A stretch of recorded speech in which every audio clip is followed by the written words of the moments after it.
Ano, tahimik pa. So lulusong po tayo ngayon sa bukid para po tingnan natin yung pinatubigan natin. Dilim pa.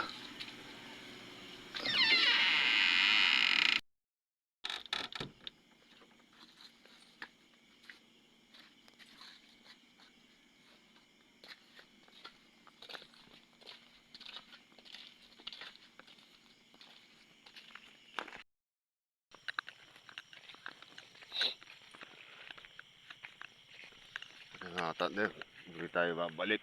So madaling araw. Ayun ang balihan ng ating buwan na yan. Buwan.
Tayo pala nakalusong dito, nakatanda sa bukid, no?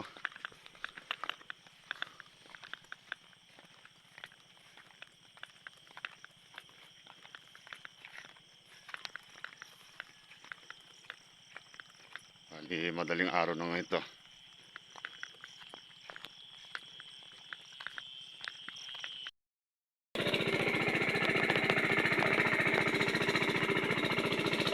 Okay mga tandem, nandito tayo sa dulo at maandar yung makina natin. So bali, nagsiga na rin tayo dahil sa madilim pa po rito sa duluan.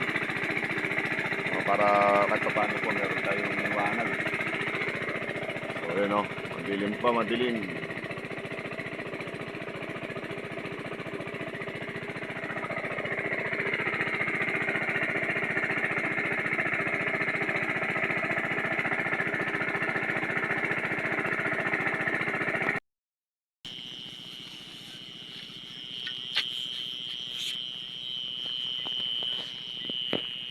Ngayon po mga tanda, nandito tayo ngayon sa kabilang Libanos sa pagitan natin nila Kuya Chris.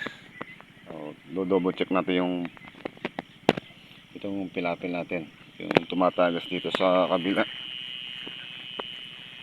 So meron na pong tubig dito sa gawin nito mga tanda mo.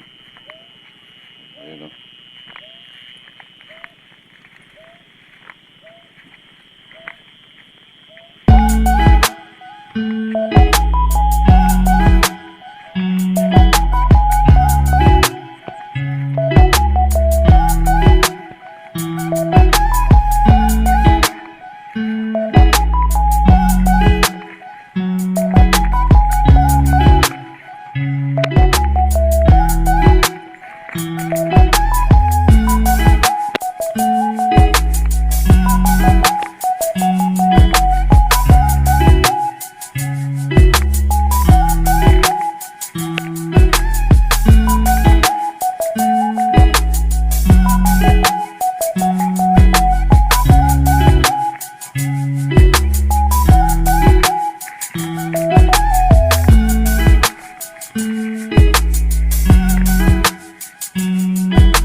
So ayan mga katandem, inabutan na tayo ng paliwanag dito sa bukid.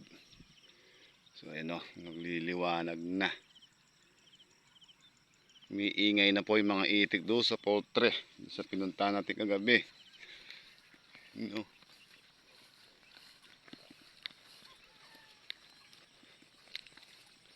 So bali, wala pa pong tubig mga katandem dito sa gawing kalagitnaan.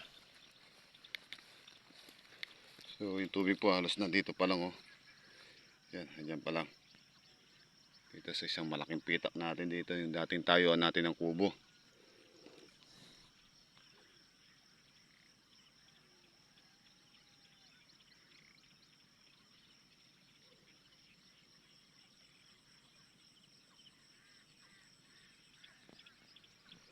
Dito sa nilalakaran natin to, wala pang tubig. So bali yan na po mga tanda, pinaandar natin ng hapon alas 5 at yan nga po, presko yung makina natin.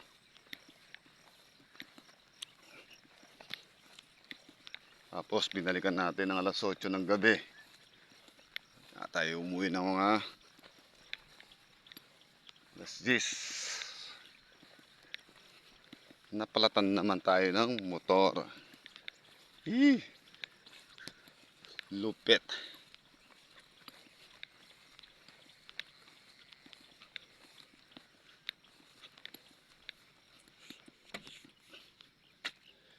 Ito wala pa tubig oh.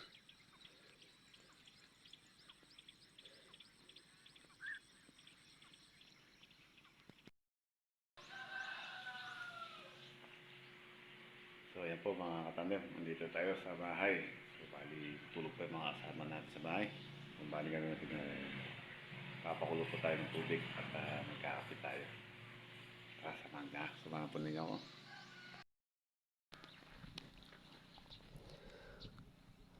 So yan mga katandem, ayan, papahinga muna tayo dito sa ilalim ng puno ng akasya. So may time mga katandem, papahinga muna.